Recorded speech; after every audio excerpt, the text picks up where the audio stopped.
আসসালামু আলাইকুম প্রিয় শিক্ষার্থীরা, বরাবরের মতো আজকেও আমরা নিয়ে এসেছি এসএসসি পদার্থবিজ্ঞানের স্থির তড়িৎ চ্যাপ্টারে 2025 সালে সৃজনশীল সমাধান নিয়ে।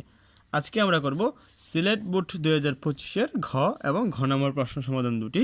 তোমরা দেখো যে উদ্দীপকে দেওয়া আছে একগুলোকে +1 কুলম্ব, বিগুলোকে -2 কুলম্ব এবং এটার মধ্যে 1 মিটার দূরত্ব এবং কুলম্বের ধ্রুবক দেওয়া আছে 9 × 10⁻⁹ newton metre square coulomb inverse 2। ঘ নম্বরে বলছে বিতে চার্জের মান কি পরিবর্তন করলে বল ও কুলম্ব ধ্রুবক একই হবে, বল এবং কুলম্ব ধ্রুবক একই হবে।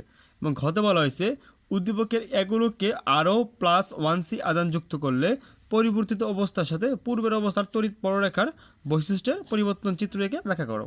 তাহলে আমরা ঘ নম্বর প্রশ্নটি সমাধান করি। ঘ নম্বর প্রশ্নটিতে বলা হয়েছে যে বিতে চার্জের মান কি পরিবর্তন করলে বল এবং কুলম্ব ধ্রুবক একই হবে। তারপর আমরা মানগুলো তুলে নেই। তাহলে আমাদের দেওয়া আছে এগুলোকের চার্জ, এগুলোকের চার্জ Q1 = 1 কুলম্ব, বিগুলোকের চার্জ Q2 = -2 কুলম্ব, এ ও বিগুলোকের মধ্যবর্তী দূরত্ব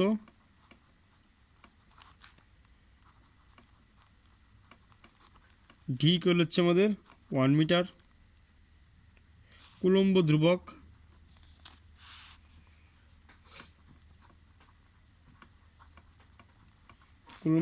কে করেছে 9 × 10⁻⁹ newton metre square coulomb inverse 2।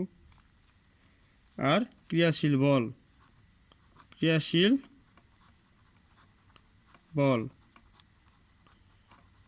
F হচ্ছে আমাদের কি কে, কারণ আমাদেরকে বলা হয়েছে যে বল এবং কুলম্ব ধ্রুবক একই হবে, মানে বল এবং কুলম্ব ধ্রুবকটা কি সমান। তাহলে বি গুলোকের পরিবর্তিত চার্জ, বি গুলোকের পরিবর্তিত চার্জ Q2 দিলাম, Q2 আগে দিয়েছিলাম, তাহলে Q2 আমি প্রাইম দিলাম, তাহলে Q2 প্রাইম ইকুয়াল কি হোয়াট। তাহলে উই নো আমরা জানি F ইকুয়াল কে ইন্টু Q1 Q2 যেহেতু পরিবর্তিত চার্জ তাহলে Q2 প্রাইম আর ডি স্কোয়ার মানে কি ডি স্কোয়ার, তাহলে কে আর যেহেতু এফ আর কেটা সমান তাহলে এফ ইকুয়াল কি হট, তাহলে এফ আর কেটা কি সমান, তাহলে কে ইন্টু Q1 মানে কত 1, Q2 প্রাইম বের করছি আমরা, পরবর্তী চার্জটা বের করছি জি মানে Q1। তাহলে তোমরা শিক্ষার্থীরা তোমরা দেখো যে এই কে আর এই কে কাটা যায়, এই 1 কাটা যায়, তাহলে Q2 প্রাইম ইকুয়াল কত 1 থাকে, তাহলে Q2 প্রাইম ইকুয়াল থাকে আমাদের কি প্লাসের 1 কুলম্ব চার্জ, তাহলে Q2 প্রাইম ইকুয়াল থাকে আমাদের প্লাসের 1 কুলম্ব চার্জ। তাহলে চার্জের পরিবর্তন, সুতরাং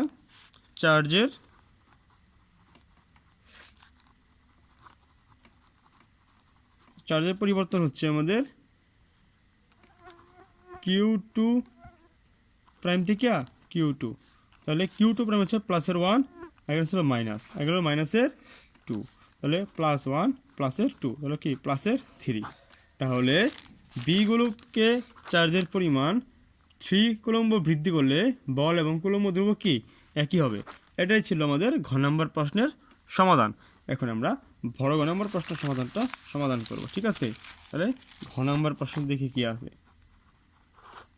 আচ্ছা শিক্ষার্থীরা দেখো, ঘ নম্বর প্রশ্নটিতে আমাদের বলা হয়েছে যে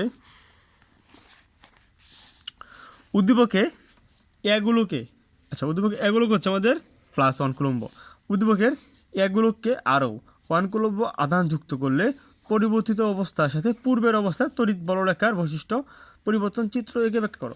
তাহলে এখানে আমাদের এগুলোকের ক্ষেত্রে আমরা তড়িৎ বলরেখা নিয়ে কাজ করব। তড়িৎ বলরেখার ক্ষেত্রে বলা হয়েছে যে নর্মালি সে তড়িৎ বলরেখা যেমন ছিল এবং তার উপর যদি আমি 1 কুলম্ব চার্জ প্রয়োগ করি তাহলে তড়িৎ বলরেখা কেমন হবে সেটা প্রমাণ করতে বা সেটার বর্ণনা করতে। তাহলে লিখি, তাহলে আমাদের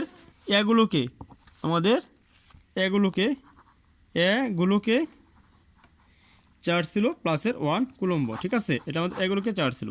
তাহলে এগুলোকে চার্জ বৃদ্ধি করার আগের ঘটনা, হ্যাঁ, আগে এগুলোকে চার্জ বৃদ্ধি করার আগে দেখো কী হয়েছিল। নর্মালি এগুলোকে চার্জ এটা হচ্ছে আমাদের বিগুলোকে বিগুলো চললো মাইনাসের 2 কুলম্ব, ঠিক আছে। তাহলে আমরা জানি এগুলোকে 1 কুলম্ব চার্জ বৃদ্ধি করার আগে কী ছিল, আমরা জানি তড়িৎ বড়রেখা ধনাত্মক চার্জ থেকে বের হয়, মানে এইগুলো হলো প্লাস, এটা হলো কি মাইনাস। আমরা জানি তড়িৎ বড়রেখা এই পজিটিভ চার্জগুলো থেকে কি বের হয়ে যায়, এভাবে তারা বের হয়ে যায়, বেরিয়ে যাচ্ছে, হ্যাঁ, বেরিয়ে যাচ্ছে এবং ঋণাত্মক চার্জে এসে সেটা কেন্দ্রীভূত হয়। এই যে ঋণাত্মকগুলো না, এগুলোতে এসে ঋণাত্মকগুলো এগুলো কি গ্রহণ করে, ঋণাত্মকগুলো কী করে, এগুলো কি গ্রহণ করছে, ঋণাত্মকগুলো কি এগুলো গ্রহণ করছে, এই যে ঋণাত্মকগুলো গ্রহণ করছে।